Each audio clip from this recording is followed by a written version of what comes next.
Hello, everyone, and welcome to the Journey to Multifamily Millions. I'm your host, founder, and CEO of ZANA Investments, Tim Little, and we have a really interesting show for you today as we explore how Noel Liu not only grew his dental practice, but started growing his multifamily portfolio as well. Noel and his wife Nazish are both dentists and founders of Secure Dental, a general dentistry group practice with 11 practices throughout the Midwest.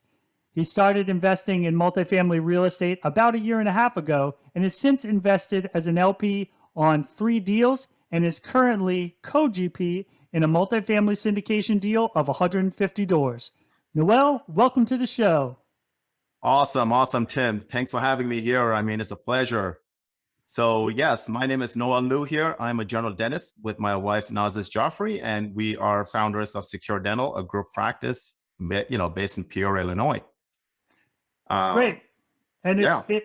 it's great to have you here. And, so I gave everyone a little teaser, a high level overview of your background. But on the show, we really like to get into the details of how you started on your journey to multifamily millions.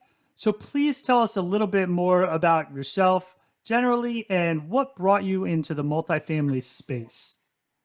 Great question, Tim. There's a little story behind it. We as professional and we as dentists, we are always trading time for money. And then the more harder we work, the more taxes we are paying. I have 3 little ones. And for me, the biggest thing is spending more time with these guys, pushing 11 practices and trying to 10x our returns on that, as well as scaling and expanding our business on the business end. We started looking into passive investment a little bit because, again, we don't want to be doing this forever. Sooner or later, and one day we may eventually exit our business, but then we want something that could grow passively. And that is where a year and a half ago, I started looking into multifamily real estate. I looked into a lot of real estate. And then I came across Grant Cardone, and then I started following him for a while, and then I joined his summit. And from there, it's just been a journey. It's been great. Yeah, and I really identify with some of the things that you said in there, in terms of the trading time for money and really wanting to spend more time with your kids. I have 2 young kids too. Now they just turned 4 and 7. So, Yeah, knowing that you're only going to get a very short period of time, what did they say? very.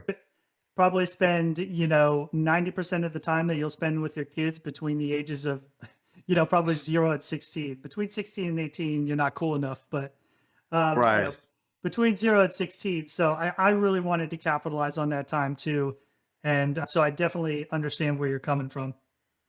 Absolutely. Absolutely. And they grow so fast. It's like once when they're teenagers, then they're gone. Then they're going to college, they're going to school. And then we definitely want to start looking into something where we can start investing and making the money work for us rather than the other way around, which I've been doing for the last, 15, 16 years. Yeah. And, we talked a lot about multifamily on the show, but a lot of it comes down to entrepreneurship. And I see a lot of that in how you've grown your practice. So could you tell me a little bit about what that looks like, just from the dentistry perspective, in terms of starting out as a dentist and growing it to 11 different locations, I guess is the right way to put it? Right, right. No, great question, Tim. We start off as a dentist, and what we do is we focus on one practice. And then again, as we're expanding and scaling, we focus on one step at a time. And for me, I've been blessed with having a wife who's also a dentist, and she supports me from the admin part. And then we have our team that are playing key roles for us.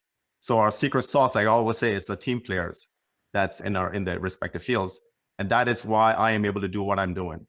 Growing the practice and acquisitions is not that hard, but it's actually the team dynamics, team building.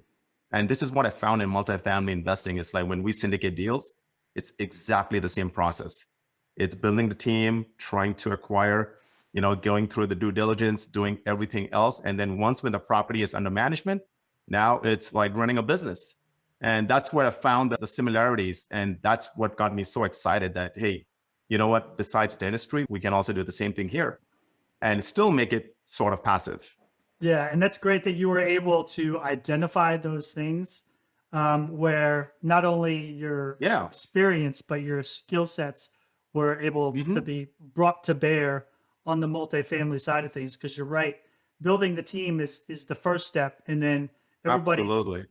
everybody talks about the acquisition, and everybody has a celebration whenever they get a Right. property. But after that, that's when the hard but more tedious part of just running that business, because a lot of Correct. people don't understand that multifamily, like buying an apartment building, is running a business because you've Hmm. created this business plan and now you're just implementing. Yeah, and that's where I feel I can add value to my team, to the group that I'll be co-GPing with, and also, in the future having my own team there. So it's all a commingle. And once you understand the dynamics, it's like a business. We have the same profit and loss statement, be accountable, answers to our investors. I mean, these are all the stuff that we would do in the business anyways. So there's a lot of similarities there, and I love it. Yeah. And so I'm interested in all aspects of commercial real estate, not just multifamily. So Right. I'm curious in terms of like those 11 practices that you have throughout the Midwest. Do you own those buildings or are those leased? What does that look like exactly? Great question. Our whole business model is on leasing the locations. Now, since a year and a half ago, believe it or not, the last property that we acquired, that is purchased. And that has about 3 office spaces. So those are going to be leased. So it's like my mind is working and churning a little bit differently now. But, our model has always been to lease triple net leases. And when they are growing, I mean, it's just a business aspect. But now I'm kind of getting in the realm of, real estate as well. So in the future, I think that's where I'm going to be heading, owning the plaza, owning the strip mall, or owning the office space, and having the practice in there as well.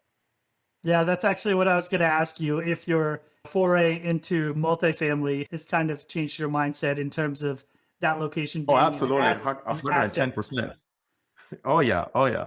The best output would be like having the multifamily like a mixed unit use, having multifamily in the back, and then having retails underneath, and having the investors, and then I'm occupying one of the spaces in there. That would be like my ideal situation. Yeah, and you mentioned triple net lease just for the education of our audience. Can you explain a little bit about what that is and what that looks like? Oh, as an investor, that's a great property, but as a tenant, you're pretty much responsible for everything in the space except for the walls, the roof, and the ground. Triple net leases meaning common area maintenance, insurance, property taxes, everything is divided between the tenants that's in there. So for me, it's like, you know what? It's just like as good as owning the property.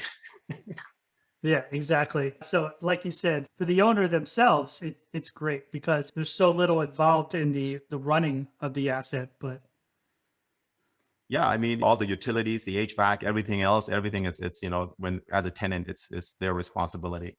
But as the owner, I mean, all you're doing is you're just worrying about like getting some tenants, long-term tenants, 5, 10 years, 15 years tenants, and just go with the cash flow. yeah, and so um, you talked about Grant Cardone and how he was your entry into this space. How did you stumble upon his program or what he was doing, and what kind of attracted you to that? I was looking into more about learning the real estate, and he had this podcast, where not podcast, but this show like every week, and he does that pretty good. Like every time before a summit, he's gonna have like 4 weeks of free training, and that's where I started following him and learning a little bit more, and that's where I started understanding the napkin underwriting. That's where I started knowing the numbers, how it makes sense, how the valuation works in multifamily, and it's completely different from single family rentals and single family homes. With single family, we are looking at the comps, but with him, that I learned was, hey, it's not the comp, it's the NOI. It's the cap rates that we go by. And that kind of like started turning my mind, and I got more invested in it as time passed by. Again, my whole goal was to go passive for my kids. And this is what kind of opened the door for me a little bit. And then I just went in and dived deep. I joined the mastermind with these guys, and just surrounded myself with all the investors in the room. Tim, believe it or not, the first day when I was in that room, I was the only dentist in that room of 2,000 plus people in that summit. And it was the most uncomfortable feeling ever from a dental conference that I'm used to. But you know what? I made it. I made it a point, and I made sure that I networked and made it happen. Yeah, so is it accurate to say that you didn't own any like single family investment properties? Oh no, never, never. I was looking into it, but after the summit, and after meeting like almost like 100 different people out of the 2,000 group, every single one told me to stay away from single family homes. Every single one told me do not go in that route, because most of them that transitioned to multifamily were from single family. So I took the advice and I just skipped that part and I just fast forwarded myself to straight directly to syndications. Yeah, that's so interesting because I mean, so many people start off in the single family space and then somehow get Yeah. introduced to small multifamily. And then from there, realize they might have a problem scaling the way they want to. So they go to the commercial multifamily. So you almost had Absolutely. an advantage in that you just skipped over Yeah, it. that you just use scale. I mean, that's a challenge a lot of people had. And they even told me like, no duplexes, no quadplexes, no sixplexes. Go straight with 32 units and up. And that's where my mindset was there, which is why the whole time, all I was doing was just educating myself, just learning the hops. And you know what? The best way to learn it is to invest it. And that's how it became, that's how I got invested in LPs. Yeah, and so was when that first deal that you invested in as an LP, was there any concern there just cuz it's a new type of investment for you? Big time, big time. I mean, it's like cold feet times 1,000, right? Because we had to trust the sponsor. I mean, I did not do my homework. Okay. I did not do any due diligence on a sponsor. I did not do it on the deal. All I knew the deal, I did fly down. I did look at the apartment and, knowing what you know and knowing and not knowing what you don't know, I just trust my instincts. And I knew this is what I want to get into. And I was like, you know what, how bad can it be? Because real estate, I mean, the building is standing in front of me. I mean, that's the address on the PPM. I mean, you can't go wrong, right? So I took the leap and deposited and wire transferred the cash. And honestly, Tim, I haven't looked back. I mean, I'm loving it. I'm right there with you. That first investment for me as a limited partner, I was nervous because to me it was a lot of capital, right? To that syndicator, like I only put in 25,000. Like that may seem like nothing to him, but to me it was a lot of Correct. money. And so not knowing what I was in for to finally have that proof of concept when you get that first Right. distribution and you're like, okay, this is for real. Even if all the stuff on paper makes sense to you and you know it to be true, like you said, you have a stabilized asset. There's already 100 people Hmm. living there, whatever the case may be. There's still like a doubt in your mind until it's proven true. But And after that's the that, I think concept. it's like, Yeah, you know, full force after that. exactly. And that's the same feeling every single time when I'm speaking to an investor and I'm speaking to like somebody I know, like that's their hard earned money. And with that in mind, we always want to make sure the investor is taken care of first. Because, that feeling I had, I want them to be at ease. And that's what I'm trying to do for my colleagues, that it's okay. There are risks. Absolutely, there are risks, but there are bigger risks not doing it. Yeah, and I think that's the harder part for you because, well, dentists and anyone else, really, most Hmm. most Americans, they don't really know that there are other options. So when they find Right. out about something that's outside of that small scope that they already know, it seems strange and scary because it's not what Right. everyone else is doing.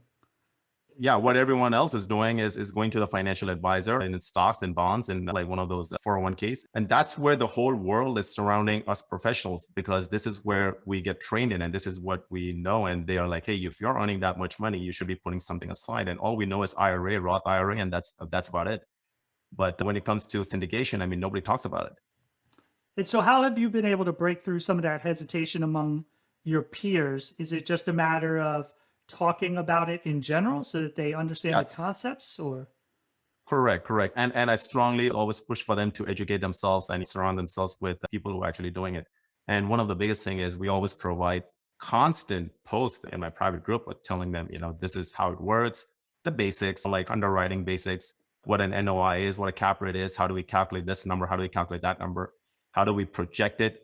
And you know what? When we're making an investment, everything is projected, everything is calculated. There are risks, but at the same time, it's also calculated. So it's not like you are just taking a risk blindly. So that is what we're trying to make them aware of and nurturing and, making them understand and educating them.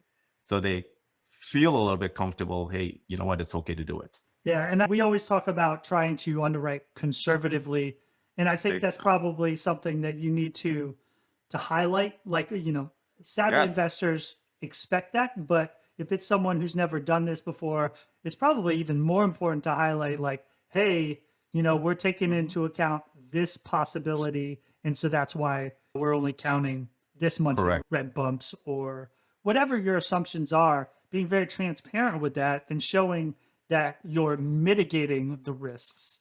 Correct. Correct. You just put it out there. That is a risk. And this is what we did for it. And I feel like the investors are a lot more at ease, especially with the market these days. Yeah, no, absolutely. And so one of the other questions I wanted to ask you about, you stay pretty busy in your practice, I'm sure. And so what was the motivation to get on the general partner, the GP side of thing, versus just staying a limited partner and doing deals like that over and over again? Tim, honestly, it's just my personality. I just want to go for the next big one. It's for me, it's LP, it's great returns. Most of the LP deals at 2.5x returns, but going up to the GP team, I think that's where I feel that I can add more value, have a little bit more impact. And knowing the other side of the equation, I always feel like compelled to it. Like I want to know what's going on the other side as well. So that's personally for me. On the other end, financially, absolutely. GPs makes absolute financial sense, right? But if I combine and marry them both together, it's kind of like my business. Like I want to scale and expand at the same time, there's financial reward. So that's where it comes from. The first and foremost, a curiosity. And so, dovetailing off that, I guess I would ask, is there a certain point where you see yourself segueing away from your dental practice and more towards the GP side, or are you going to try to maintain that balance? Maintain both. Yeah. At first, when I started, I was planning to retire from that side. But again, it all depends if I want to apply for the real estate professional status, or should I just stick with what I got and just keep pushing both ends. So that is kind of like still in the works. That's my answer today. It may change tomorrow. I don't know. Yeah, exactly. No, you always got to evaluate where you are in life and what makes sense, because at a certain point, there's only so many hours in a day. So Exactly. So this GP deal that you got in on, why don't you tell me a little bit more about how you were able to get into that first GP deal, what you brought to that team? What did that look like in terms of getting yourself onto that deal? Because that's what so many people who are listening to podcasts like this, watching shows, they're like, yes, I understand it. I've educated myself on the topic, but it seems impossible to get my first deal. So what did that look like for you? So first and foremost, got involved with Brad Summerrock and his team. And that's where I started exposing myself to a lot of these people. With being in Brad's mentorship program, one thing that I learned was, hey, if I put myself out there and start like knocking on doors, on everybody's door, that, hey, I want to get on a team, and the value that I can bring to their team, I think that was utmost important. The other thing is me and my buddy, Matt, who is also a fellow dentist.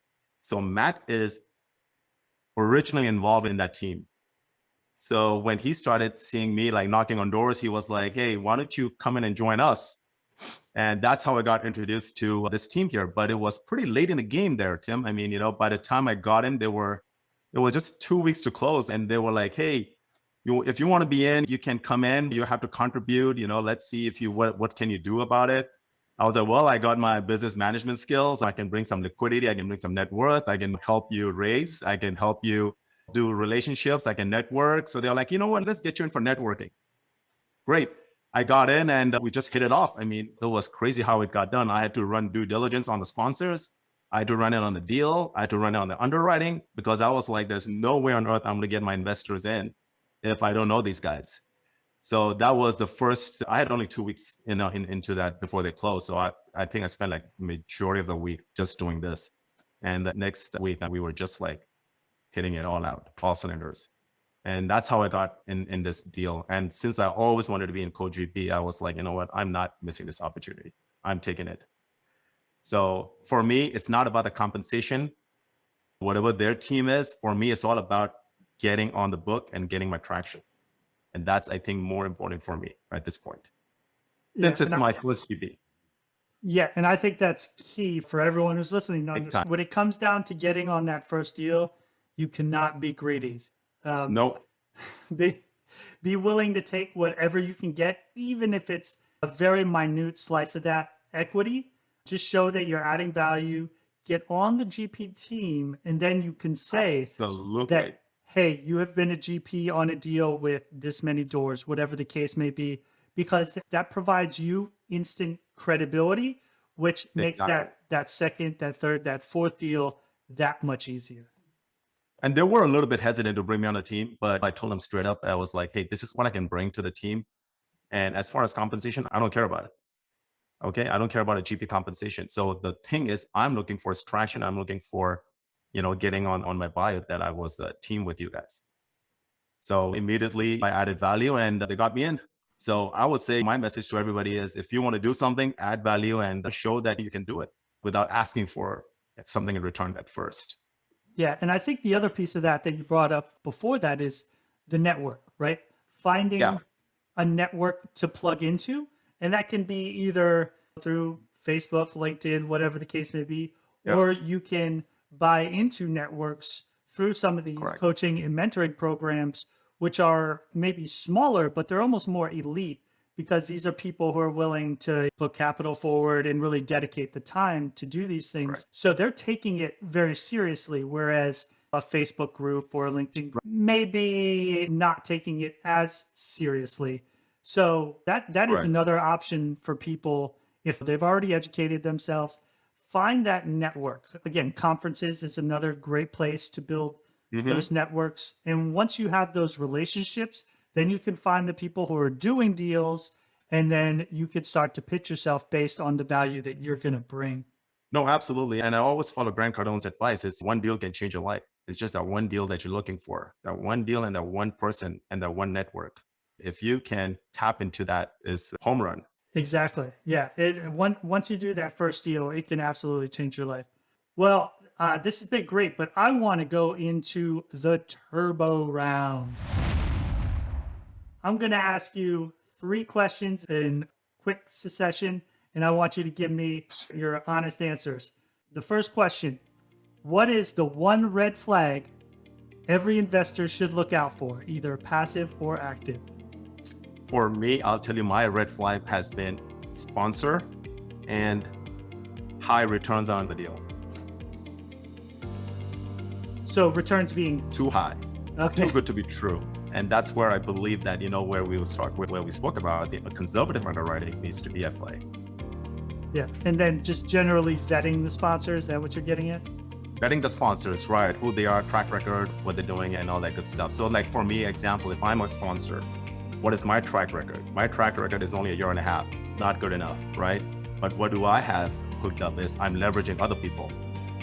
Okay, so that's what I mean by who is on the team. Yeah, and that's another key point I want people to pay attention to. Even if you don't have a whole lot of experience, who are you aligned with? Who are you teamed up Right. with? Because you can leverage their experience when pitching yourself to others. Big takeaway. Okay, the next one. What is a myth about this business that you would like to set straight? The myth, that's a tough one. The myth these days is the myth that I feel like I hear a lot is the interest rate rise and what's going to happen to multifamily and what is going to happen in the future. The deal's going to tank. People are going to lose money there. So I would say if we have accounted for all the variations that's going to happen, it's all accounted for.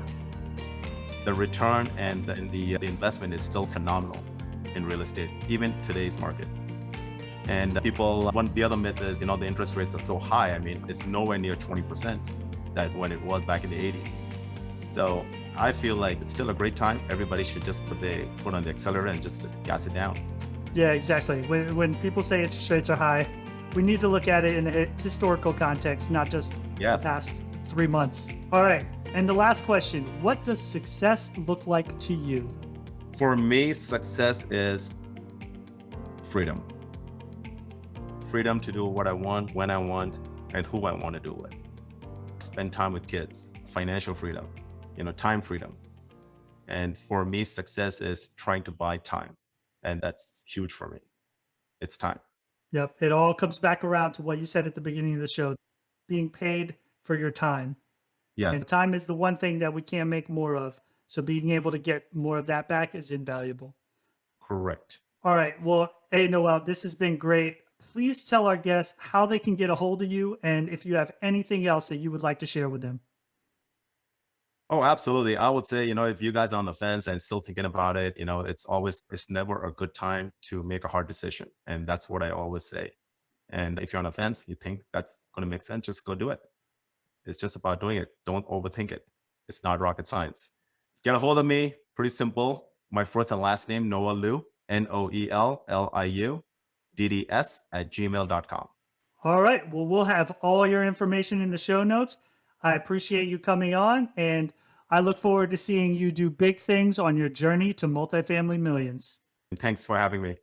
Thank you.